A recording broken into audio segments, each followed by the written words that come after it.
Hello students, good morning. आप सभी अच्छे से पढ़ाई कर रहे होंगे। तो बेटा आज हम लेके आए B10 विषय संस्कृत क्लास 9-10 वीडियो 10 और शीर्षक अपना वही चल रहा है कारक। तो वीडियो जो 9 हमने बनाया था उसमें मैंने आपको ये समझाया था कि कर्ण कारक के अंदर अंग विकार वाले भाग कि हमारे शरीर के किसी भी अंग में जब विकार होता है तो उस अंग में हमेशा कर्ण कारक यानी कि तृतीया विभक्ति का प्रयोग किया जाता है।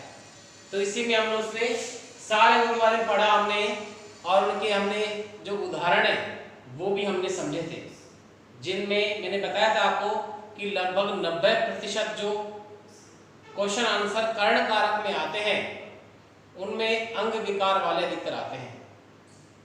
और अब इसमें कर्ण कारक ही चल रहा है, कर्ण कारक का ये अंतिम भाग है।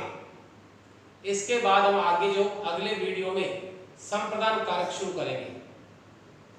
तो कर्ण कारक के अंतर हम देखें बेटा, ये हमारा अगला सूत्र है इत्थम भूत लक्षणे, जिसको मैंने लिखा है लक्षणा योगी।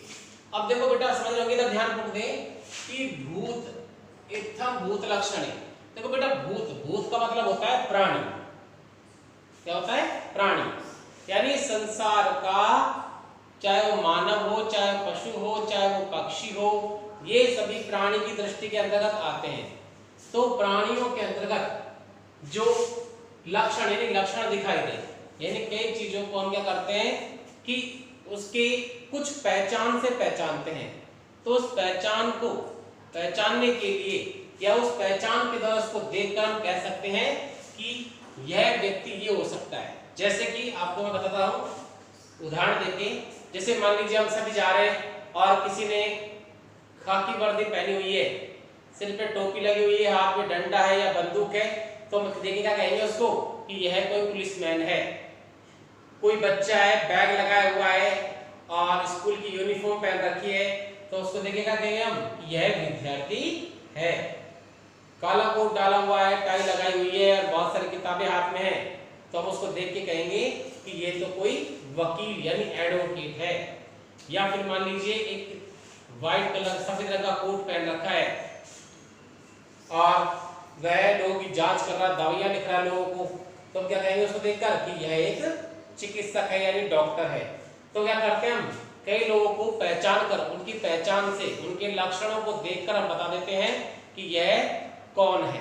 और कई बार देखोगा हमारे घर में भी कभी कभी कुछ लोग मांगने आते हैं कि भाई दाढ़ी होती है, तिलक लगा होता है, झोला लगा होता है, तो उसको देख कर कहते हैं ये तो कोई मांगने वाला है, कोई तपस्वी है, या कई बार अपनी भाषा में कहते हैं बाबा जी है।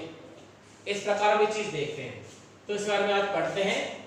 तो देखो बेटा यहाँ पर कि जिस प्राणी के अंदर कोई लक्षण दिखाई दे और उस लक्षण से उस प्राणी को, उस व्यक्ति को, उस जानवर को, उस पक्षी को पहचाना जाए तो वो पहचान ही लक्षण कहलाती है। और जिससे पहचाना जा रहा है, जिस लक्षण से उसको जाना जा रहा है, उसमें हमेशा कर्ण कारक यानी कि तृतीया विभक्ति का प्रयोग किया जाता है।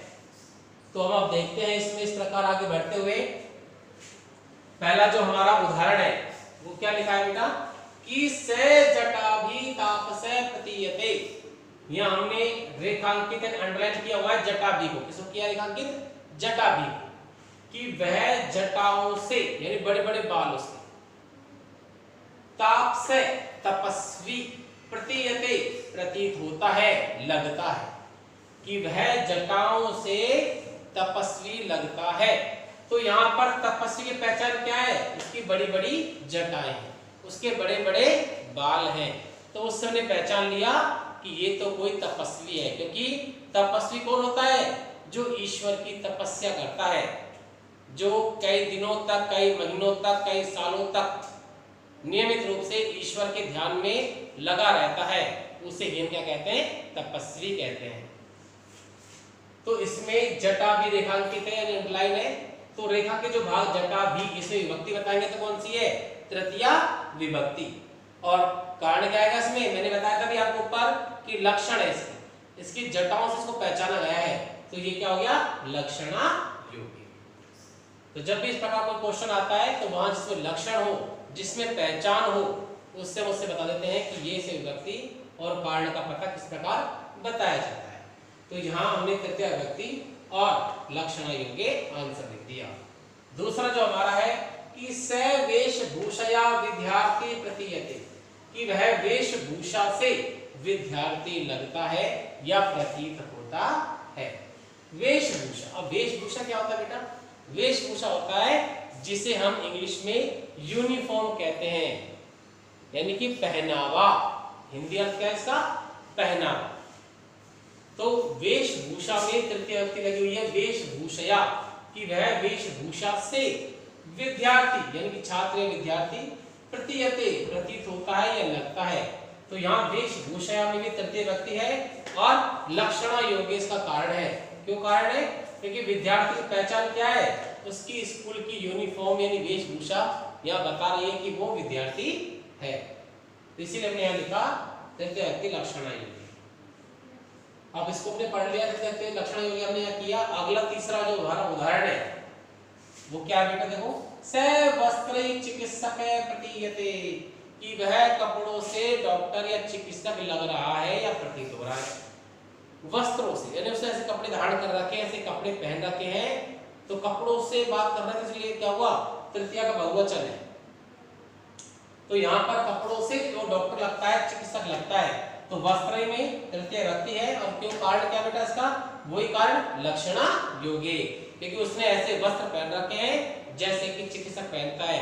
तो इसलिए हमने इसको पहचान लिया कि ये वस्त्र चिकित्सक के होते हैं। तो वस्त्रों को देखते ही हमें याद आ गया या हम पहचान गए कि यह एक चिकित्सक है, यानी कि एक डॉक्टर है। इसलिए हमने लिख दिया तृतीय विभक्ति लक्षणा योग्य।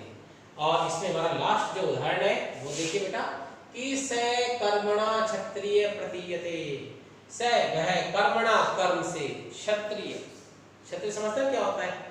जो हमेशा युद्ध भूमि में लड़ता है। और क्षत्रियों के द्वारा ब्राह्मण, वैश्य और शूद्र इन सब की रक्षा की जाती है। वैसे तो बेटा आप जानते होंगे कि वैदिक काल में जिस समय वेदों की रचना हुई थी उस समय हमें ज्ञात है, हमने पढ़ा होगा, आपने सबने सुना है कि मैंने आपको पहले भी कभी इस बारे में बताया कि देखो बेटा कि वेदों के काल में, वैदिक काल के अंदर 4 जातियां होती थी, 4 वर्ग बने हुए थे सिर्फ। आज हम शर्मा, यादव, मीणा, गुर्जर या जैसे मान लीजिए और भी जैसे सैनी है, इस तरह कई जातियां हैं, गुप्ता है, लेकिन पहले ऐसे नहीं था। पहले इन्होंने सिर्फ 4 वर्ग बनाए थे, 4 जातियां थी, जिसमें मुख्य जाति क्या थी? ब्राह्मण, द्वितीय जाति क्या थी? क्षत्रिय, तृतीय क्या थी? वैश्य, और चौथी क्या थी? शूद्र। तो पहले थे ब्राह्मण, यानी पूजन पाठ आदि क्रियाएं, धार्मिक कार्यानुष्ठान, ये सभी यज्ञ आदि ब्राह्मण करते थे। दूसरा वर्ग था क्षत्रिय, यानी इसमें राजा महाराजा आते हैं, ये अपनी पूरी प्रजा की रक्षा करने, उनको पालन करने और शत्रु राजाओं से रक्षा करने कार्य करते थे। तीसरा वैश्य, वैश्य जो था वो व्यापारी वर्ग था, यानी कि समाज के जितने भी व्यापारिक कार्य, लेन देन कार्य, क्रय विक्रय का कार्य, कोई भी वस्त्र सामान, कुछ भी आभूषण, सब कुछ जो कार्य करते थे वो सारे वैश्य ही करते थे। और अंतिम जो जाति थी वो थी शूद्र। शूद्र जो होते हैं वो इन तीनों, तीन कौन? ब्राह्मण, क्षत्रिय, वैश्य, इन तीनों जातियों की सेवा करते थे। एक तरह से हम कह सकते हैं मजदूर वर्ग या सेवक वर्ग, जो इन जातियों के यहाँ कार्य करते थे, सेवा करते थे, यानी दास दासियां, नौकर, मजदूर, ये सभी शूद्र के अंतर्गत आते थे। तो वह कर्म से क्षत्रिय प्रतीत होता है। अब यहाँ कर्मणा तृतीय क्यों है? क्योंकि यहाँ क्षत्रिय की पहचान है कर्म, यानी वो युद्ध भूमि में लड़ रहा है, वो तलवार चलाना सीख रहा है, वो गदा चलाना सीख रहा है। तो ये सभी कार्य देखकर, उसके ललाट के वीरता की शोभा को देखकर, उसके कर्म से कि वो ऐसे कर्म कर रहा है जैसे कर्म कोई क्षत्रिय करता है, तो उसके कर्म से पता लग रहा है कि यह कोई क्षत्रिय है। इसीलिए इसमें तृतीय विभक्ति और लक्षणा योग्य कारण बताया गया है। तो इस प्रकार आज हमारा ये कर्ण कारक वाला टॉपिक कंप्लीट हो चुका है। अगले वीडियो में, वीडियो जो 11 हम बनाएंगे, उसमें हम संप्रदान कारक के बारे में अध्ययन करेंगे और कर्ण कारक यही समाप्त होता है।